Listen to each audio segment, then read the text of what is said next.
You're listening to Beyond Wellness Radio, bringing you the cutting edge in health, biohacking, and sports performance. Stay up to date and listen anywhere and anytime on your computer, tablet, or smartphone by subscribing on iTunes. Catch your host, Dr. Justin Marchegiani, as he answers your burning health questions as well as interviews from world-renowned guest experts. For more Beyond Wellness Radio, go to beyondwellnessradio.com. Hey there, it's Dr. Justin Marchegiani. Welcome to Beyond Wellness Radio. Feel free and head over to beyondwellnessradio.com where you can access our full podcast transcriptions. While you're there, you can also sign up for our thyroid and female hormone video series. This series goes into the root cause of why your hormones are out of balance. While you're there, you can also schedule a functional medicine consult with Dr. Justin, myself, where we'll dig deeper into the root cause of your health challenges. Feel free and think of sharing this podcast with at least one person. This podcast grows by people sharing it. Sharing is caring. If you can think of one person that can benefit from this information, please feel free and share it.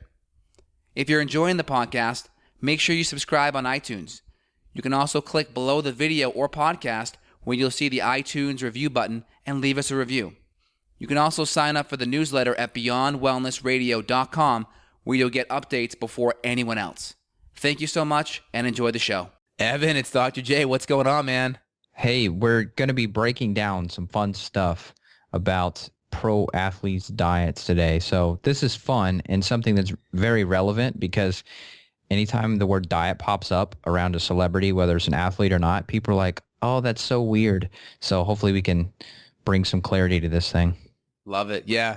So what kind of inspired this is I'm from Boston, so I'm a big Patriots fan and, less about sports as I get older and, more focused on helping patients. But again, I still watch some of the games, especially around playoff times. And we just watched the Patriots game last night and it was really a great game.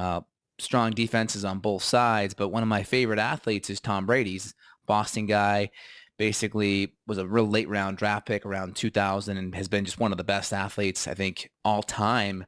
Not having the best physical stature, not being too fast, not having the best arm, just totally the kind of, great underdog story. And this guy has made it successful in so many different areas. And a lot of his success, people aren't really talking about it, but they're starting to talk about it more now, is having to do with his diet, with his lifestyle, with his training, which again is such a huge, important factor of why he is so successful, and people are starting to catch on to it. So I wanted to dig in a little bit to his success, some of the people that he's attributed that to, and then what he's doing and how we can maybe extract some tidbits from it and apply it to a functional medicine, healthy paleo template or lifestyle.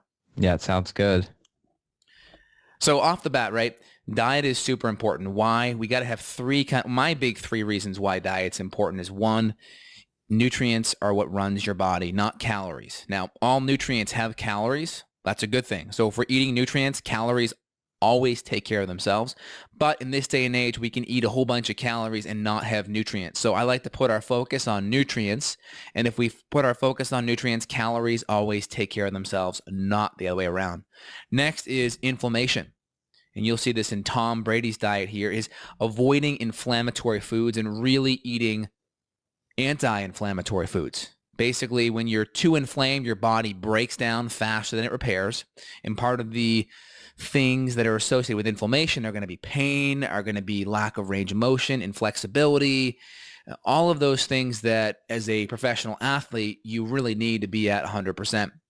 And then last but not least is toxicity, right? Avoiding pesticides, chemicals that we know, they're already known carcinogens. Why would you want to put something in your body that's a carcinogen that'll have to make your liver and your detox system work harder, getting exposed to sketchy things like GMOs that have their whole bunch of risk factors there, hormones, antibiotics, all of these things aren't good. So if we back up, right, our underlying kind of 1 or 2, 3 tenets that we're looking at is foods that are anti-inflammatory, nutrient dense, and low in toxins.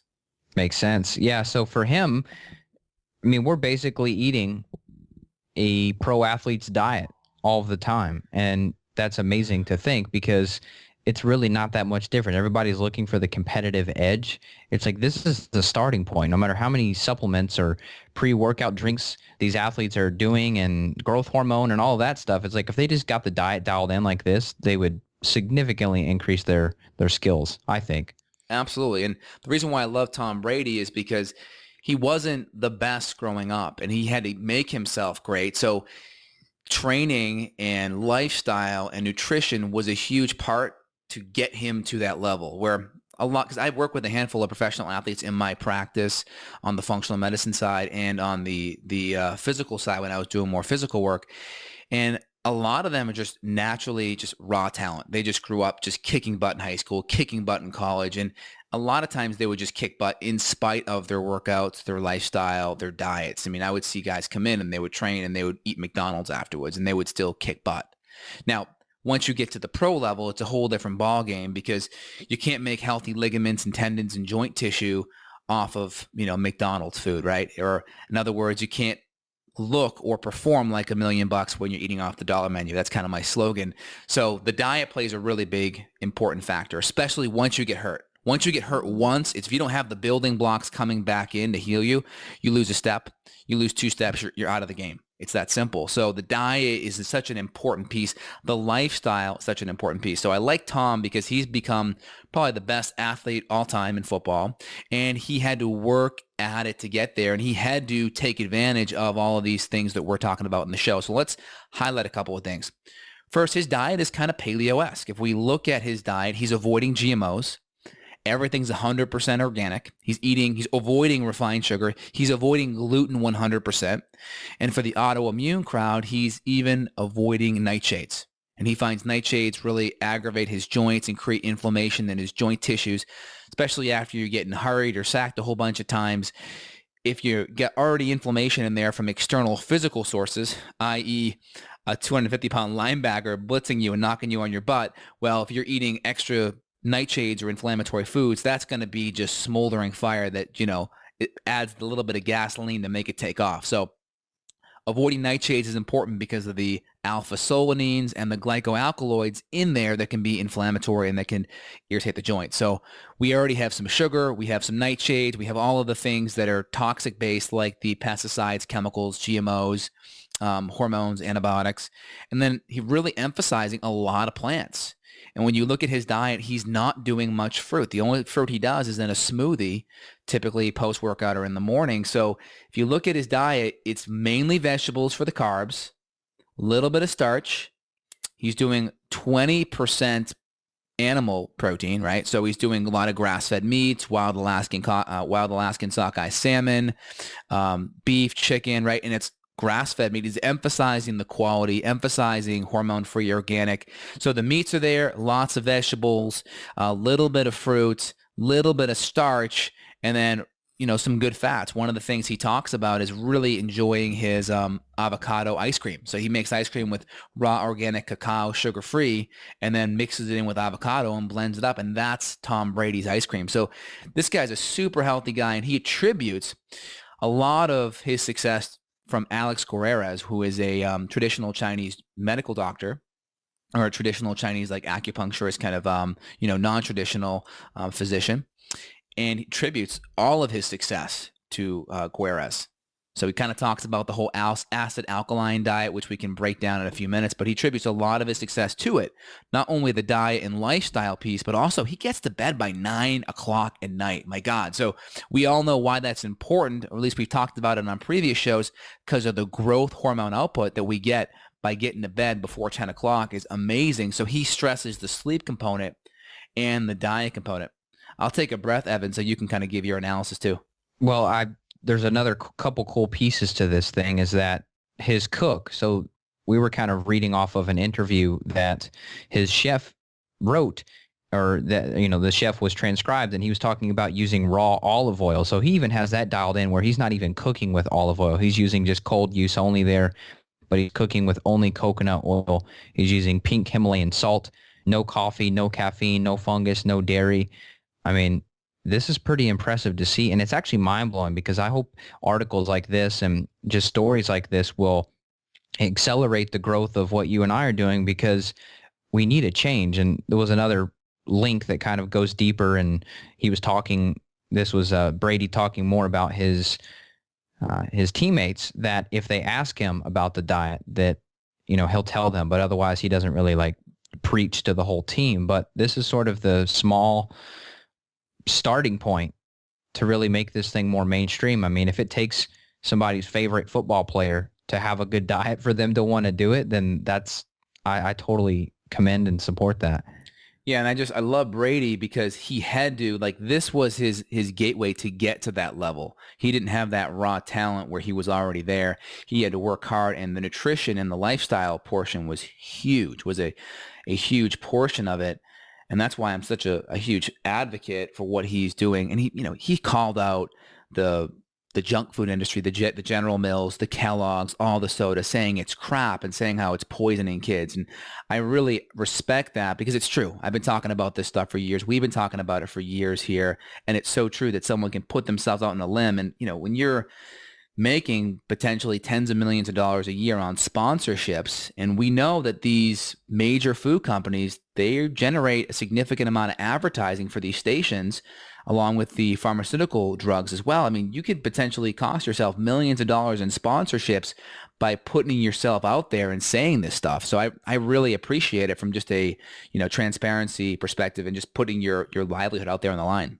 That is true. I mean, because who knows how many of these people are sponsored by the big agra and big food companies selling corn and dairy and garbage. And if you go strictly on the dollar signs, you'll never see like a commercial, for example, for organic broccoli. It's just not going to happen. So it's just going to continue to have to be this kind of grassroots people speaking out. And another thing that's cool here, he was talking about using the dehydrator. That makes me want to buy a dehydrator again. We used to have one at the house, but we don't anymore. He was talking about dehydrating spirulina, taking spirulina algae and dehydrating it. That's pretty cool. Making raw chocolate chip cookies, raw granola. And let's see, makes fruit rolls from bananas and pineapple and spirulina for his kids. That's really cool. Yeah, a lot of it too is, Tom Brady's obviously, he makes tens of millions of dollars a year, so he can avoid that private cook. I think his wife is worth $250 million, Gisele Bundchen. So she's a supermodel. So I think she even makes more money than him. So they're quite the power couple. So money is not an option for having really good, high quality cooking at their fingertips. But one other piece to the puzzle is Brady talks about, or in the interview, Alex Guerrez is a big fan of the acid alkaline diet piece. And I think there's some merit to it. I think a lot of people take it, like it's gospel and utilize everything on that diet as how you should eat. Now, there's some good components. If you look at the acid alkaline diet, you're automatically going to be eating more green vegetables, right? That's a really, really good thing. A lot of green vegetables. The problem is, though, you could also avoid the green vegetables and eat a whole bunch of fruit, especially that tropical fruits that are super high in sugar. You can go off the deep end there. So if you look at Brady, though, yeah, he's doing a whole bunch of the vegetables and he's not doing much fruit at all. So you can see, yeah, he's focusing on the more alkaline foods, but he's not going over the top with the high sugar foods. So he's got that piece right. And also, he's not eating any gluten at all. And a lot of vegetarians kind of provide, really stand on their pedestal saying, I'm trying to be alkaline, but we know a lot of vegetarians and vegans still eat a lot of grains, and grains are actually 10 times more acidic than meat in general.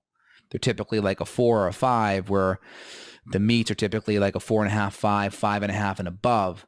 So you can see like eggs, fish, chicken, beef, they tend to be a little bit more alkaline than any of the grains. So that's a good piece of the puzzle there, because if you're eating grains and thinking you're healthy being a vegetarian vegan, well, that's 10 times more acidity than meats.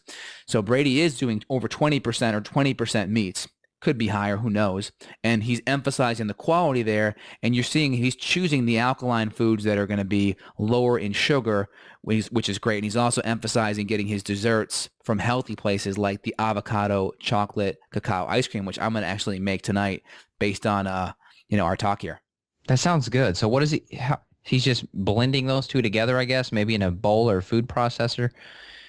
Yeah. So basically, I'm going to just Google it right now, chocolate avocado ice cream. I've seen some things of him actually making it, but it's just basically avocado, and then you're mixing in, high quality cacao and just getting like a handheld blender or like maybe a Vitamix and just blending it all up. Sounds like it'd be good to add like some collagen powder to that too, or for him, like some collagen gelatin or something like that. Oh yeah, absolutely. I mean, I think that's amazing. And again, he's mixing that up and he's putting that together. And again, low sugar, so much good fat, anti-inflammatory. People forget this, but avocado actually has twice the amount of potassium that bananas have. So anytime someone thinks about potassium or like, oh, I'm cramping, they're like, have a banana, right? Well, actually have an avocado, That's very true. right? People That's very totally true. forget that. Yep. So like this recipe right here, they talk about doing some coconut milk. They talk about an avocado. They talk about some cacao powder. Now in this recipe, they talk about adding in maple syrup. I just wouldn't even go there. I would just do maybe a couple of drops of stevia if you want the sweetness.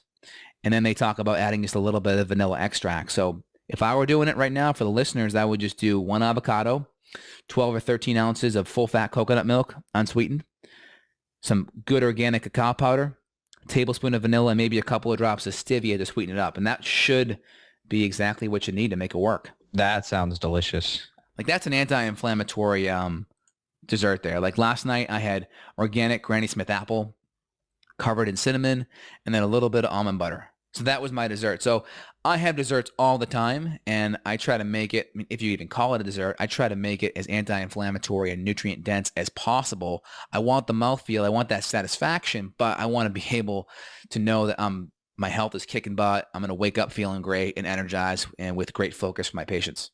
Yeah, that's such a great concept to bring up is your treats should still serve you and should still benefit you. And a lot of people think that they have to completely derail themselves for a treat. But I mean, if I'll go get like a Hail Mary Miracle Tart, for example, if I don't have time to make something, that's 30 grams of fat, mostly from raw almond butter and coconut oil. It's like, that is incredible. You could almost use it as a meal replacement if you're out hiking and you had to, and you're helping yourself. So a treat doesn't have to hurt yourself. And I think if people are listening, and sometimes we deal with people that are struggling with sticking to their diet, if they were coming from something more conventional, just realizing that you can treat yourself. And we just use the word diet just because that's what humans do. We all have a diet, but it's a matter of not feeling like you're restricting yourself. Focus on the things you can eat, not the things that you shouldn't eat, because they're not going to help you. Yeah. Now, a couple things with the whole Tom Brady issue.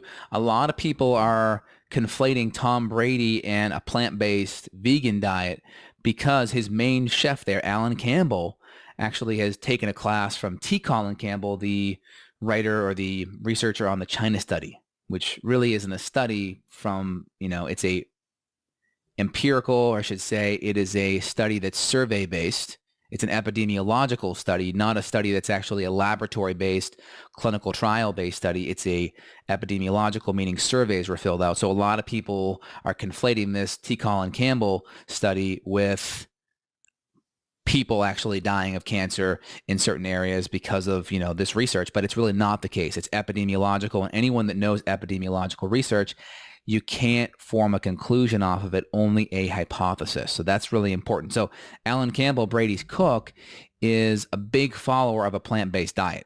So he talks about being plant-based a lot of times in some of these interviews, but he's not making that for Brady. He even says that 20% of Brady's diet is pure, good quality meat. So if anyone's getting confused out there, that's probably where some of that confusion comes from, is Brady's chef is a follower of a plant-based diet, but not necessarily Tom. So just kind of keep that in mind there. Good point. Yeah, I'm sure that some vegan podcasters out there are like, yes, we finally have the golden ticket to make this thing reality. That's not going to help you. And he would not survive in sports if he was omitting the grass-fed beefs and wild salmon, in my opinion. Oh yeah, it's totally impossible. Now, just to touch upon T. Colin Campbell, he's a nutrition researcher out of, I think it's up in Ithaca there, Ivy League school, Cornell. And he talks about the China study, which he went back into China and did this epidemiological research, like I said, and did these various surveys and came up with kind of rationality that people that ate more meat based on the surveys had more cancer. Now, Denise Minger broke a lot of this down and found out that those statistics that he, collected via these surveys weren't necessarily all it's cracked up to be, and found some other correlations, such as people that ate more grains had more cancer. So if you want to dig into some of that, look at Denise Minger's blog on the China study. Also, T. Colin Campbell did a clinical trial, or did a laboratory-based trial on rats. And what he found with the rats is that if you took the protein down from 20% to 5%, and they were giving a casein protein, which is extracted from milk. Anyone that knows about milk has two kinds of proteins, casein and whey. So what he did is he extracted casein from the milk. Again, kind of unnatural. One, rats don't typically eat milk, right? Unnatural diet. Scenario number two is they're typically not just getting exposed to casein. They'd be getting exposed to casein and whey is shown to be anti-inflammatory and a great precursor for glutathione. So we know that it's kind of a scenario that's kind of utopian, doesn't really happen in the real world. And what he found was when he took the protein down from 20% to 5%, that cancer stopped. Now, that's something to keep in mind, but he was giving them a whole bunch of aflatoxins or mold toxins as well to kind of stimulate this cancer growth. But he found 20% cancer was on, 5% cancer was off. So he kind of created this book called the China Study, not based off of the epidemiological studies, just basically his idea of what a diet should be, and called it the China Study, which is the same name of this study he did over in China, and they're not the same thing, but people think they're the same thing. So just kind of keep in mind, there's the China Study book and the actual China Study. They're both totally different things, yet everyone thinks they're the same thing. It drives me nuts. And Brady's cook is kind of conflating the two here as well with Brady's diet. So I want people to realize two different things, kind of T. Colin Campbell's school of thought on protein and animal products being bad, and what Brady's actually doing and applying are two different things. So just kind of keep that separate there.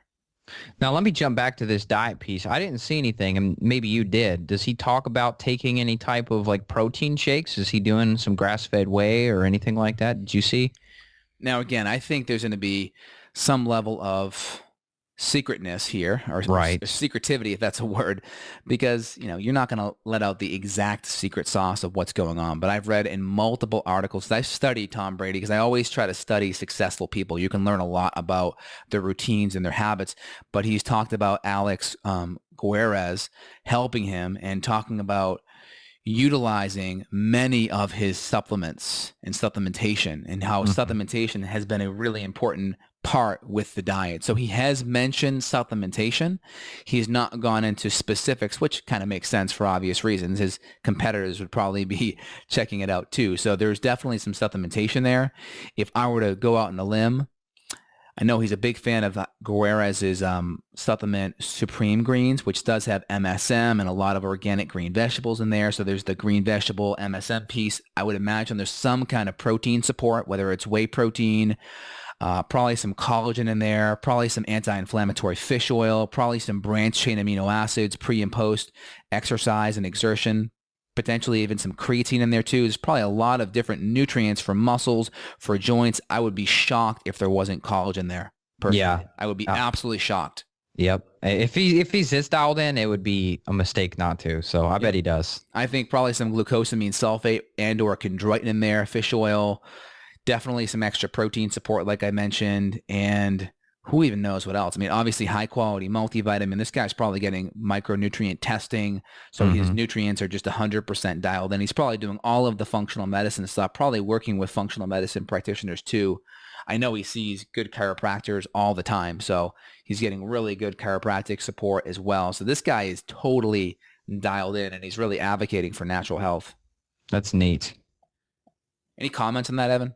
Well, I think that was a really cool little piece of news. I mean, I don't have much to add to it except that it's exciting and it's helping us to turn the tide a little bit more. We still have a long way to go for this to be commonly accepted practices, but I think this is really going to help us to jumpstart this thing. Maybe this story will live for a week or two in the news headlines, and we'll see an influx of new listeners. Who knows? Absolutely.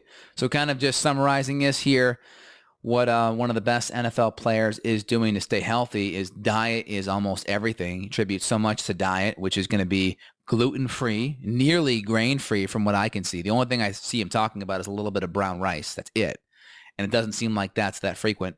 Majority vegetables. He kind of even shuns fruit, which I kind of like. The only fruit I like to do is the lower sugar fruit in general.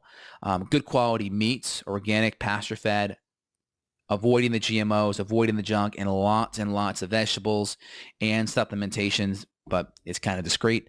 And then really emphasizing the sleep portion, getting to bed by 9 o'clock, up around 6, getting about, I would say, 10 hours a night or 9 hours a night, which is essential.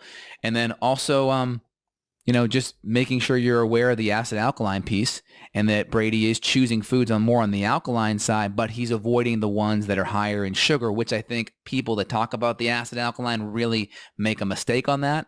And they also make a mistake thinking meat is bad because of the acid balance. But again, much more alkaline than grains. So I think today was a pretty good talk. That's the general take home. If anyone's tuning in late or got that glazed over look, that's the general take home there. And again, just emphasizing how important diet is, right?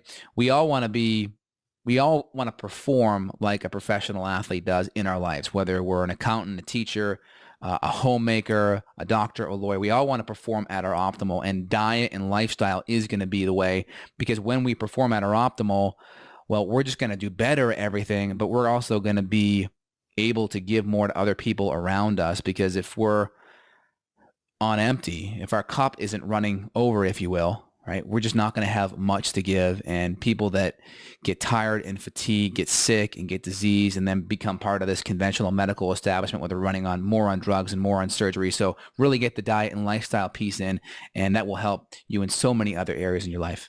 Exactly. And I know this is very common and similar to you. There's so many people that we work with that are these type A go-getters, even if they're not professional athletes specifically, but just go-getters in their business, or they're IT executives or attorneys or whoever it is that are trying to perform at their best.